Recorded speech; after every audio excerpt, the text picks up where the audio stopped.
শিক্ষা প্রতিষ্ঠান নিয়ে আমার কাছে কোনো রাজনীতি নেই।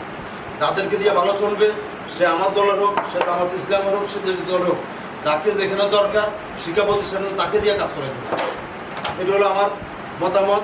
পাশাপাশি আমরা ইনশাল্লাহ ডানসিটি ইউনিয়ন বিএনপির নেতৃত্বে আমি আছি, সালাম মামা আছে, আমরা এই ডানসিটি কলেজ আপনারা প্রতিষ্ঠা করে দিয়েছেন, বাকি যতদূর টেনে নেওয়া দরকার সে দায়িত্ব আমরা নেব ইনশাল্লাহ।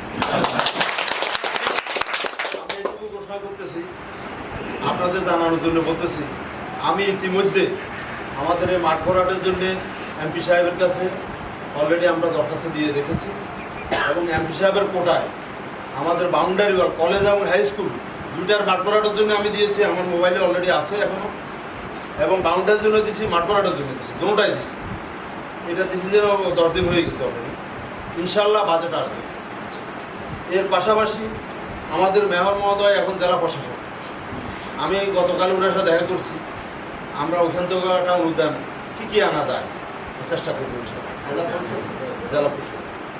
পাশাপাশি এমপি সাহেবের সাথে যখন আমার কথা হইতেছে, আমি বলছি ভাই আমার ডানসিটি কলেজটা স্পেশালি দেখতে হবে।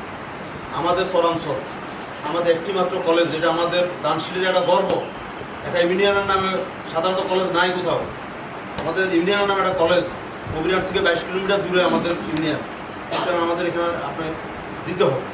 ওনার সাথে এটা নিয়ে আমার সাথে দেন দরবার চলতেছে, 1 মিনিটের জন্য থামাথামি নেই। পাশাপাশি কলেজের বাউন্ডারি এবং ভরাটের জন্য আমরা অলরেডি দিয়ে ফেলেছি, কেউ কম দিবে, কেউ আরও কম দিবে।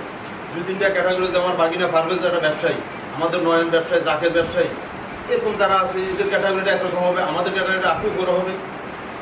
নিচে যারা আছে আমাদের লাকুয়ায় বলে গেছে তাদের ক্যাটাগরিটা আরেকটা হবে। তা আমি মনে করি আমাদের শিক্ষকের বেতন যদি রানিং থাকে, আমরা শিক্ষককে কফিয়ত দিব, আমরা মাসে একবার মিটিং রাখবো তাদের সাথে, যে আমাদের শিক্ষার মানের জন্যে কী কী করণীয়, তাদের কাছ থেকে আমরা সেটা আদায় করে নেব, যদি আমরা তাদের বেতন ঠিকমতো দিতে পারি।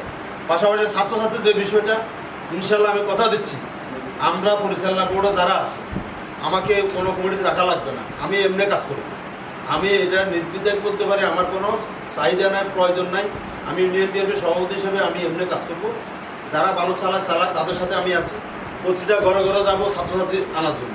আমাদের যদি এখানে 100 ছাত্রছাত্রী হয়, আমাদের কে যেন বলে গেছে, নয়ন বলে গেছে কথাটা, তাইলে আমাদের ছাত্রছাত্রীর বেতন থেকে আমাদের শিক্ষকদের বেতনের একটা অংশ চলে আসবে, তাহলে আমাদের চাপটা কমবে। ডেভেলপমেন্টের যে বিষয়টা, এটা বিভিন্ন সংস্থা আছে, সরকার আছে, সেটা আমরা করবো, সেটার জন্য আমাদেরকে বলতে হবে না। আমি যদি আদর্শ নেতা হই, আমি যদি আমার এলাকার জন্য রাজনীতি করি, আমরা যে দলে করি না কেন, আমাদের টার্গেট কি? জনগণের জন্য কাজ করা, আমার এলাকাকে সুন্দর করে ফুটানোর জন্য কাজ করা। এর বাইরে কোনো দান্দা নাই, আমাদের দান্দা একটাই,